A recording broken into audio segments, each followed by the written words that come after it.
Olá pessoal, sejam todos muito bem-vindos a mais uma aula Premium simulado comentado do Preparatório Radiologia em Casa. O simulado de hoje foi preparado com muito carinho e é baseado no edital para o concurso público da Prefeitura de Santa Juliana, em Minas Gerais, concurso esse que será promovido pela Banca Apta Concursos. O simulado foi elaborado integralmente baseado no edital, porém nós não conseguimos provas anteriores da banca. Então nós analisamos provas de outras áreas que foram promovidas pela banca para tentarmos trazer um simulado o mais próximo possível do perfil de questões que a banca trabalha. Iniciamos então, turma, o nosso simulado com a questão de número 1. Sobre a formação dos raios X, assinale a alternativa correta. A alternativa A. Através do aquecimento dos filamentos de tungstênio do cátodo, são lançados elétrons contra o ânodo, que por sua vez está girando em decorrência do rotor. Com isso, os elétrons sofrem efeito de centrifugação, agitação, produzindo raios X. Alternativa B. A corrente elétrica aquece os filamentos de cátodo, acelera os elétrons em direção ao ânodo, o qual serve de alvo para frear os elétrons e produzir, em meio ao efeito termiônico, os raios X. Letra C.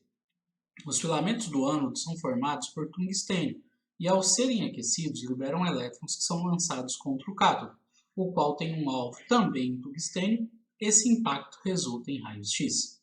Letra D.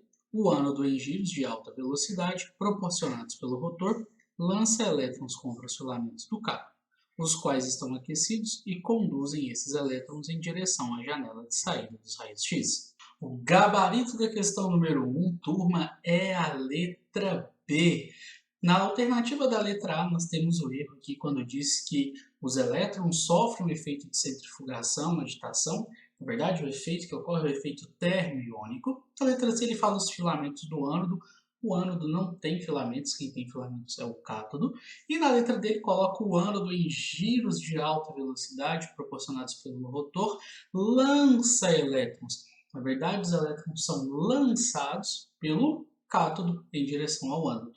Portanto, questão de número 1, gabarito, letra B. Questão de número 2. Os princípios básicos que regem o sistema de proteção radiológica são 1. Justificação da prática e das exposições médicas individuais. 2. Limitação da proteção radiológica. 3. Otimização de doses individuais. E 4. Prevenção de acidentes. Estão corretas apenas alternativa A, 1 somente, alternativa B, 3 somente, alternativa C, 1 e 3 somente, e alternativa D, 1 e 4 somente. Turma, o gabarito da questão de número 2 é a letra D. Apenas as afirmativas 1 e 4 são verdadeiras. A alternativa 2, que diz limitação da proteção radiológica, está completamente errada. A gente não vai limitar a proteção radiológica, né?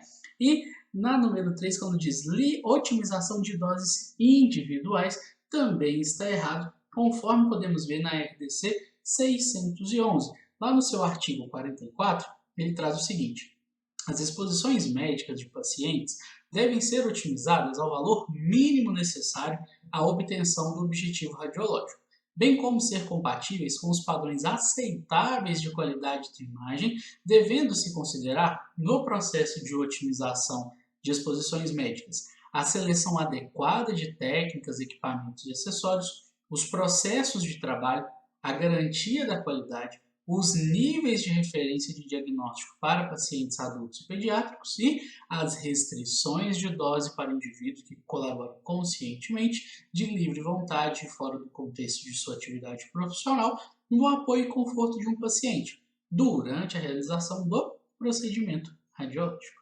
Portanto, turma, questão número 2, gabarito, letra D. Questão de número 3. A radiologia digital trouxe benefícios com a facilidade de comunicação entre equipamentos e profissionais e a melhor qualidade diagnóstica. No que diz respeito à radiologia digital, é correto afirmar que, alternativa A, O sistema PACS foi desenvolvido para padronização de laudos e as categorias de alteração do exame podem ir de 0 a 6 mediante análise por meio de workstation.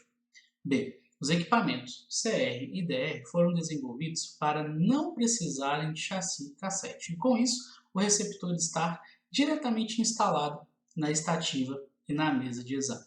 C. O sistema DICOM tem como propriedade o armazenamento de informações quanto à identificação do paciente, local de realização do exame, data e hora, além de permitir ajustes de contraste da imagem. D. A plataforma BIHADS foi desenvolvida com o objetivo de facilitar a emissão de laudos de qualquer lugar de que se tenha acesso à internet, pois os exames feitos na clínica ou hospital podem ser acessados por meio de senha a partir de outro local, como a residência do radiologista. O gabarito da questão de número 3, turma, é a nossa letra C, ok? A alternativa A, ela traz a descrição do BIHADS, que foi desenvolvido para padronizar os laudos e categorias de alterações dos exames de mama, e essa variação vai de 0 a 6 mediante a análise. Na letra B, ele diz que os equipamentos CR e DR não precisam de chassi e cassete. Na verdade, o CR precisa do cassete. Na letra D, ele traz a definição do PACS, colocando como BIHADS. O PACS foi desenvolvido com o objetivo de facilitar a emissão de laudos de qualquer lugar que se tenha acesso à internet, pois os exames feitos em clínicas e hospitais podem ser acessados por meio de senha a partir de outro local, como a residência de um radiologista. Portanto, turma, questão 3, gabarito, letra C. Questão de número 4. O dispositivo que controla a radiação espalhada no filme radiológico é: alternativa A, a colimação, alternativa B, a filtração, alternativa C, a grade e alternativa D, a capa protetora. Turma, muita atenção ao que se pede no enunciado. O dispositivo que controla a radiação espalhada no filme radiográfico é a grade antidifusora, que vai absorver essa radiação espalhada, a radiação secundária. Portanto, questão 4, gabarito, letra C. Questão 5. Sobre os fatores primários de qualidade, relacione a segunda coluna de acordo com a primeira.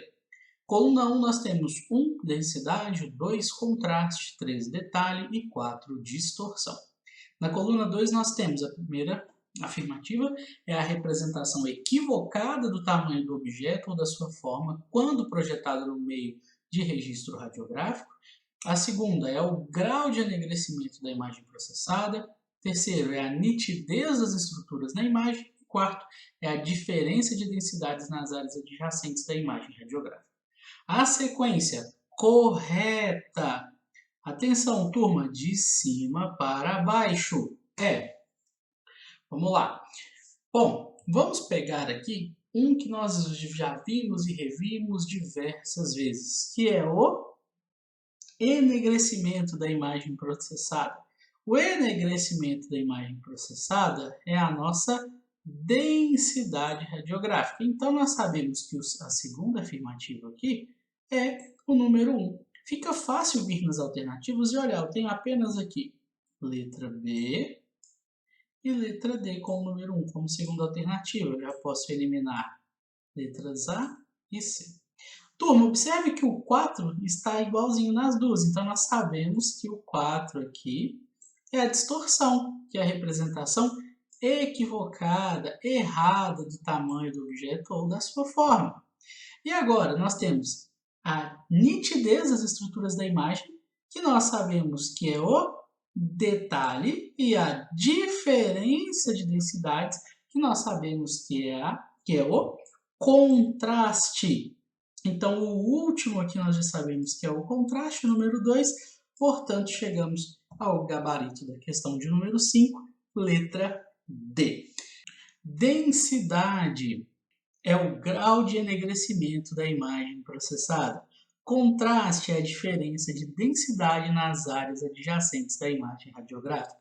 Detalhe é a nitidez das estruturas da imagem e distorção é a representação equivocada do tamanho do objeto ou da sua forma quando projetada no meio de registro radiográfico. Aqui eu trouxe para vocês as definições dos 6 fatores de qualidade da imagem. A densidade radiográfica ou densidade óptica pode ser definida como o grau de enegrecimento da imagem radiográfica. O detalhe pode ser definido como nitidez das estruturas visualizadas na imagem radiográfica. O contraste pode ser definido como a diferença de densidades nas estruturas presentes na imagem radiográfica. A distorção pode ser definida como a representação errada do tamanho ou da forma da estrutura na imagem radiográfica. O ruído pode ser definido como um distúrbio aleatório que obscurece ou reduz a nitidez na imagem radiográfica e é representado por uma aparência granulada ou pontilhada da imagem. E por fim, a latitude, que pode ser definida como a habilidade de mostrar vários tons de cinza na imagem radiográfica. Questão 5, gabarito, letra D. Questão de número 6. Existem algumas relações de dose e resposta do organismo, como 3 grays podem induzir lesão cutânea. 2 dias após esta dose, pode ocorrer eritema na região. E 3 semanas depois, pode ocorrer epilação. As reações apresentadas são exemplos de um termo. Desse modo, assinale a alternativa que apresenta corretamente esse termo e sua definição, respectivamente. Bom, letra A. Limiar de dose corresponde aos danos que podem aparecer a partir de uma determinada dose, sendo o limiar a dose mínima para que ocorra o dano. Letra B. Princípio Alara determina a dose mínima de cada exame para não provocar dano, provando assim a sua justificativa. Letra C. Carta técnica é o documento que determina a dose dada em cada exame e, consequentemente, obtém a melhor imagem. Letra D. Atividade é quem define a relação entre o número de decaimentos e a dose aplicada, gerando dano. Turma, essa questão requer muita atenção do candidato. Observe que ele traz 3 pontos, onde ele mostra uma dose, 3 grays, e um efeito ocasionado a partir dessa dose, como a lesão cutânea, eritema e epilação. Então aqui nitidamente nós vemos um limiar de dose, e esse limiar de dose tem uma correlação, uma correspondência aos danos que podem aparecer a partir de uma determinada dose, conforme a gente vê aqui no próprio enunciado. 2 dias após esta dose, pode ocorrer eritema na região. Então, o limiar, a dose mínima, para que ocorra o dano, certo? Gabarito da questão 6, letra A. Limiar de dose corresponde aos danos que podem aparecer a partir de uma determinada dose, sendo o limiar a dose mínima para que ocorra o dano. Lembrando, turma, aqui uma rápida revisão sobre os efeitos determinísticos. Eles são causados por irradiação total ou localizada de um tecido, gerando um grau de morte celular não compensado pela reposição ou reparo, com prejuízos detectados no funcionamento do tecido ou órgão. Os efeitos determinísticos são produzidos por doses elevadas acima do limiar, onde a severidade ou gravidade do dano aumenta com a dose aplicada. Vale ressaltar que o limiar ele é diferente entre os indivíduos devido à diferença de sensibilidade entre os mesmos. Um exemplo que eu trouxe para vocês são os efeitos na pele, como, por exemplo, entre 3 e 5 graus de exposição, tende a ocorrer um eritema. O eritema nada mais é que aquela vermelhidão na pele. O pessoal fala, por exemplo, que está com a pele queimada, né? A partir de 20 graus, nós teremos uma descamação úmida. A partir de 50 graus, uma necrose. Então, observa que a severidade ou a gravidade do dano ele aumenta conforme aumenta-se a dose de exposição. Certo? Questão de número 7.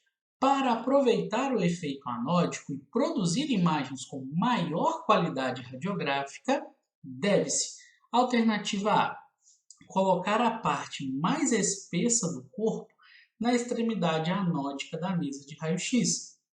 Letra B. Colocar a parte mais espessa do corpo na extremidade catódica da mesa de raio-x. Letra C. Reduzir a miliamperagem aplicada. E letra D. Aumentar ao máximo o campo de exposição. Turma, lembrando do efeito anódico. O efeito anódico diz que a intensidade do feixe de radiação é maior no lado do cátodo do que no lado do ânodo. Logo, pessoal, se eu tenho mais intensidade no lado do cátodo do que do lado do ânodo, eu vou colocar a parte mais espessa voltada para o cátodo. Eu fiz aqui uma imagem ilustrativa baseada no livro de técnicas radiográficas do Biasoli, onde ele mostra aqui o lado negativo da ampola, o cátodo, e o lado positivo, o ânodo. Observe que há uma redução, de acordo com o Biasoli, de aproximadamente 30% na intensidade do feixe no lado do ânodo. Observe aqui, eu trouxe como referência uma radiografia de perna. Observe que na região distal, aqui, região do tornozelo, eu tenho uma espessura e na região proximal, próxima aqui ao joelho, eu tenho mais espessura. Então, para eu fazer o bom uso do efeito anódico, eu pego a região mais espessa e deixo voltada para a região onde eu tenho maior intensidade do feixe. Dessa forma, eu consigo uma imagem radiográfica mais homogênea. Se eu fizer o contrário, de um lado que eu tenho mais intensidade, eu colocar a estrutura que tem menor espessura, menor densidade, eu vou ter uma imagem mais enegrecida e do outro lado uma imagem mais radiopaca, mais branca. Então a imagem radiográfica em si ficará comprometida. Ok? Questão de número 8. A modalidade da telemedicina, que permite transmissão de imagens de um local para outro com o objetivo de compartilhar estudos com outros radiologistas e médicos, é denominada. A alternativa A, PACS. Alternativa B, DICOM. Alternativa C, teleradiologia. Alternativa D, RIS. Turma, mais uma vez eu chamo a atenção de vocês para a atenção ao enunciado. Ele pede a modalidade da telemedicina. E nesse caso, o gabarito da questão é a letra C, é a teleradiologia, a modalidade da telemedicina que permite transmissão de imagens de um local para outro. O PACS, pessoal, é um sistema, um programa que permite o arquivamento e o compartilhamento de imagens médicas. Já o DICOM é um conjunto de normas, um protocolo para tratamento, armazenamento e transmissão de informação médica no formato eletrônico. Ou seja, a telemedicina é o que me permite compartilhar e enviar essas imagens. Para isso, eu utilizo o PACS. E para que essas imagens possam ser manipuladas, tratadas, alteradas, elas precisam seguir um protocolo, que é o protocolo DICOM. Já o RIS é um sistema que visa facilitar o acesso, a manipulação e o gerenciamento de informações no setor da radiologia. Então, o RIS é um sistema de informação do setor de radiologia, onde eu posso fazer cadastro de paciente, agendamento de consultas e emissão de laudos. Questão número 9. Sobre a física aplicada à ressonância magnética, assinale a alternativa correta. Alternativa A. O exame de ressonância magnética utiliza o mesmo princípio físico que se usa na tomografia computadorizada. B. A técnica de obtenção de imagem por ressonância magnética faz uso de campos magnéticos e de ondas de rádio. C. A técnica de obtenção de imagem por ressonância magnética faz uso da região rádio do espectro eletromagnético, no qual os fótons têm comprimento de onda muito curto. E letra D. A obtenção de uma imagem através da ressonância magnética é possível porque o fóton tem energia suficiente para ionizar átomos. Turma, o gabarito da questão número 9 é a letra B. A letra A a gente descarta de cara quando diz que o O exame de ressonância magnética utiliza o mesmo princípio físico da tomografia. A letra D também a gente pode descartar porque ele coloca a ressonância com energia, né, com capacidade de ionização, ou seja, um tipo de radiação ionizante, o que também não é o caso. O erro da letra C é quando ele coloca o uso da região rádio do espectro eletromagnético, até aqui ok, quando ele diz que os fótons têm comprimento de onda muito curto. A gente olhar aqui o espectro eletromagnético, nós vemos que a região rádio tem ondas longas e não curtas, como nós vemos, por exemplo, nos raios X, comprimento de onda, ou na radiação gama, onde o comprimento de onda é ainda mais curto. Certo? Questão número 9, gabarito, letra B. Questão de número 10. A composição em numeração ímpar dos ossos componentes do crânio é ou são 1 parietal, 2 frontal, 3 osso esfenoide, 4 etimoide. É correto o que está contido em alternativa A, 1 apenas, alternativa B, 1 e 2 apenas, alternativa C, 2, 3 e 4 apenas, e alternativa D, 1, 2, 3 e 4. Turma, observe que aqui nós temos 4 ossos que estão na região do crânio. Porém, o enunciado pede apenas os que são ímpares. E nesse caso, o gabarito da questão é a letra C. Osso frontal, osso esfenoide e osso etimoide são ímpares. Já os ossos parietais são 2, direito e esquerdo. Questão 10, gabarito, letra C. Questão 11. Qual nome se dá ao estudo radiográfico contrastado do canal medular? Alternativa A, angiografia. Alternativa B, mielografia. Alternativa C, seriografia. E alternativa D, colecistografia. Turma, o exame contrastado do canal medular é a mielografia. Portanto, questão número 11, gabarito, letra B. Questão de número 12. Na suspeita de fratura do processo odontoide de C2 em paciente politraumatizado, qual incidência está indicada? Atenção! Suspeita de fratura e o paciente é politraumatizado. AP transoral na posição ortostática. Letra B, perfil em flexão forçada na mesa ou prancha. Letra C, perfil em extensão forçada na posição ortostática. E letra D, AP transoral na mesa ou prancha. Marcando aqui os termos ortostáticos e forçada, nós percebemos que essas são eliminadas automaticamente quando se trata de um paciente politraumatizado. Portanto, questão de número 12, gabarito, letra D. Questão 13. As estruturas que rotineiramente são estudadas durante uma SED ou CID são A, esôfago, estômago e duodeno, B, esôfago, piloro e duodeno, e D, estômago, duodeno e íleo. Questão de número 13, turma, o gabarito é a letra A. O CID é a seriografia do esôfago, estômago e duodeno. Questão 14. Assinale a alternativa correta acerca da angiotomografia. Alternativa A. São realizados os cortes mais grossos possíveis para que possa englobar a maior quantidade de vasos na imagem. B. A injeção do meio de contraste deve ser de forma lenta para evitar que o produto extravase. Letra C. A aquisição em espiral permite a exploração durante a fase de realce máximo do vaso após a injeção de produto de contraste iodado. E D. O prazo de espera após a injeção do contraste não depende da região anatômica explorada e nem das condições hemodinâmicas de cada paciente. Turma, observe que o enunciado nos pede a alternativa correta. E na questão número 14, o gabarito é a letra C. Letra A traz um erro muito grande quando diz que os cortes devem ser os mais grossos possíveis.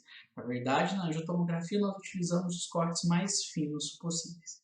Na letra B, ele coloca que a injeção do contraste deve ser de forma lenta. Também está errado. Na angiotomografia, a pressão de contraste, a velocidade de contraste é maior. Na letra D, o erro é quando diz que o prazo de espera após a injeção do contraste, o famoso delay, não depende da região anatômica, e sim, ele depende. Então, o gabarito da questão 14 é a letra C, que a aquisição em espiral permite a exploração durante a fase de realce máximo do exame após a injeção de produto de contraste iodado. Questão 14, gabarito, letra C. Questão 15. Na tomografia computadorizada, existe o delay, que é o tempo de espera para que o contraste chegue à região estudada. Entre alguns exemplos de delay, é correto afirmar que a fase arterial tem alternativa A, 15 segundos, alternativa B, 20 a 40 segundos, alternativa C, 60 a 90 segundos, alternativa D, 120 segundos. O gabarito da questão 15 é a letra B. A fase arterial tem entre 20 e 40 segundos. Questão 16. Em qual das incidências abaixo a linha americana estará paralela ao receptor de imagem? Alternativa A, método de Haas. Alternativa B, PA axial de crânio. Alternativa C, Waters. E alternativa D, perfil. Parabéns para você que respondeu a alternativa da letra D.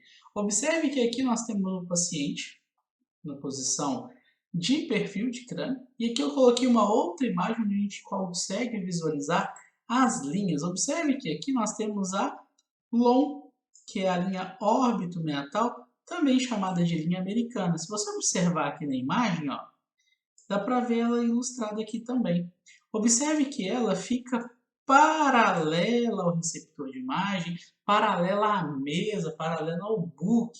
Já o raio central entra de forma perpendicular. Portanto, questão 16, gabarito, letra D. Questão 17. Qual sutura é responsável pela articulação entre o osso frontal com os ossos parietais? Alternativa A, coronal. Alternativa B, sagital. Alternativa C, lambidoide. Alternativa D, escamosa. Questão de número 17, o gabarito é a letra A. A sutura coronal é a sutura que faz a articulação entre o osso frontal e os dois ossos parietais. A sutura sagital faz a articulação entre os dois ossos parietais e a sutura lambidoide entre o osso occipital e os dois ossos parietais. Questão 18. O objetivo do exame radiográfico trânsito intestinal é estudar a forma e a função dos seus três componentes, bem como detectar quaisquer condições anormais. Marque a alternativa em que a região, muita atenção ao enunciado, não faz parte dessa composição. Alternativa A, estômago. Alternativa B, duodeno. Alternativa C, jejum. E alternativa D, íleo. Turma, eu tenho uma analogia que eu faço bem besta, mas que a galera gosta e que já me disseram que ajudou na hora da prova.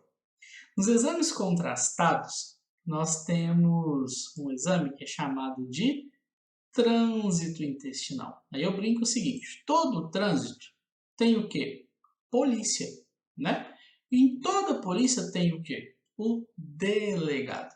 O exame do trânsito intestinal é o exame que avalia o intestino delgado. Então você lembra do delgado, pensa no delegado, lembra da polícia, lembra do trânsito e você não vai confundir nunca mais.